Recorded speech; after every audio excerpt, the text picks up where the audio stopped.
Yeah, Howie wasn't sure either. I guess we're good. So welcome everyone. Beautiful day. We're here to speak about Griff. So Griff started playing rugby with the Syracuse Harlequins. He was still in high school. And he wanted to, he was a high school kid. He had his father drive him to the matches every Saturday morning. He always got there early. He was a young kid. He wanted to get there on time. There was always one guy there before him. Every week, Griff would go earlier, and this other guy would still be at the field before him. So finally, the guy's name was Larry Hammond, which we all know. So Larry, how do you get here so early? I said, Larry, I just go to the bar and I sleep there. That was Griff's introduction to rugby. So, and then 1983, Griff came to the Knicks, and very shortly he moved up to play the A side, and Griff perhaps was the first and only player ever to receive a pass from Dickie Green. I got these notes. I've got a good memory, but I forget a lot. So Griff was captain, vice captain, president, field. He's in charge of the field. Everything imaginable, Griff participated, whether it's fundraisers. From 83 till he passed, he was involved with everything we did with the Knicks. And, he got so much out of rugby, and he contributed so much back to rugby and the Knicks. And so I got a short story. So Griff was lifting weights one day and over at his house, and Jonesy was there to help him out, to support him, spot him, as they say in weights. So Griff had like 250 pounds on the bar, and Jonesy got distracted, I guess. The guy was spotting him, and so the weight came down, and Griff he'd blow out his shoulder again. So Griff's got to go to the hospital, and Jonesy said, on the way to the hospital, can you drop me off at the elbow room? And Griff says, all right, Jonesy, but my shoulders. He drives me to the elbow room. Jonesy gets out, he says, Griff, you got $20 in the morning?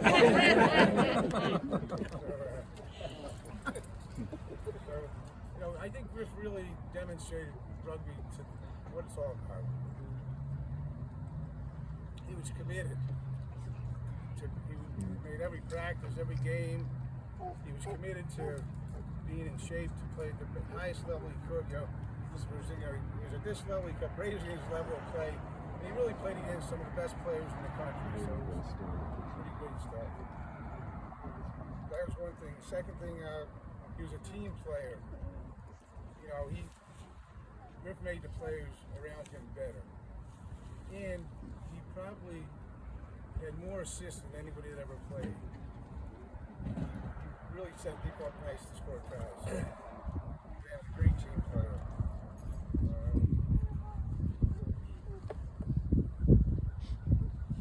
Griff, lifelong friendships, through rugby. Just wonderful friends. That's all part of the game too, as we all know. Griff loved the social part of the sport. After every game, he'd always come to the party and love talking rugby and strategy, and it's just great conversations, and never missed a party. Had a lot of parties. Yeah. He really went out of his way to welcome new members to the club. Always was there. Was aware new members come in and really welcome them, which really speaks volumes of who Griff was. He was an excellent player, as we know. Perhaps more importantly, he was just a tremendous club member. So many years ago, Joe Steyer made a T-shirt that said, "To play the game is great. To win the game is greater. To love the game is the greatest." And Griff loved the game of rugby. And everyone that knew him. And everyone that knew Griff loved Griff. That's all I have to say. If anyone else wants to tell the story of Griff, anyone else that wants to share something, Let's raise it here. Let's have it go.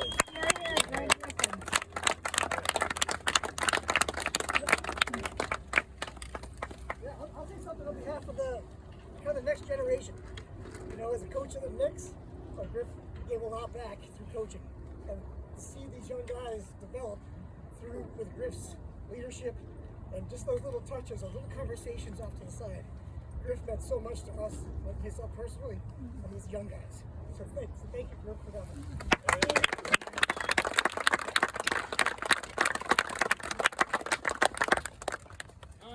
On behalf of the women, I just want to say that Griff was one of the first members of the Knicks to welcome the women into the club when most of the guys weren't sure about, inviting women into the fold. And he went above and beyond making sure we were welcome and helped getting us off the ground. So, cheers, Griff.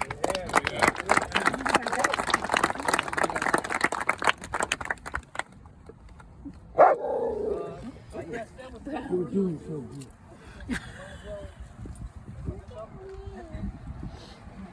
Watch the bench.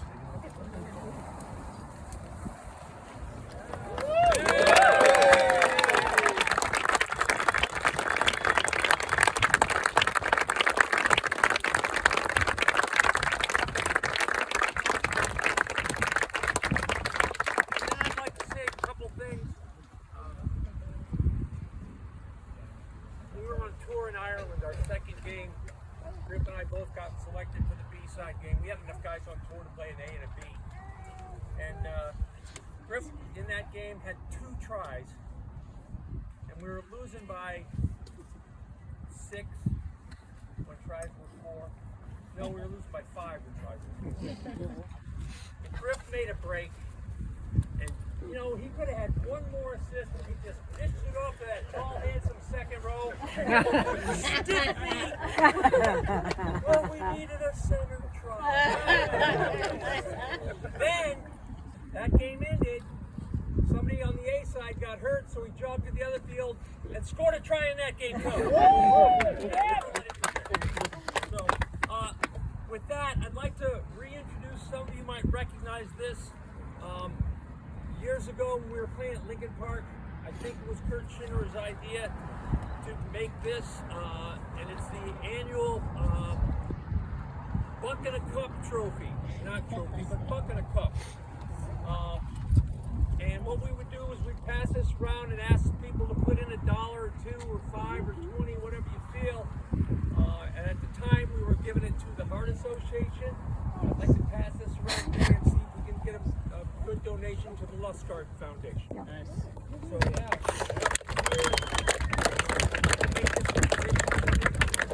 The cup in the shed, and I think once or twice a year, maybe one spring, once fall, pass it around and send it to a charity. So the cup is here. Please be generous.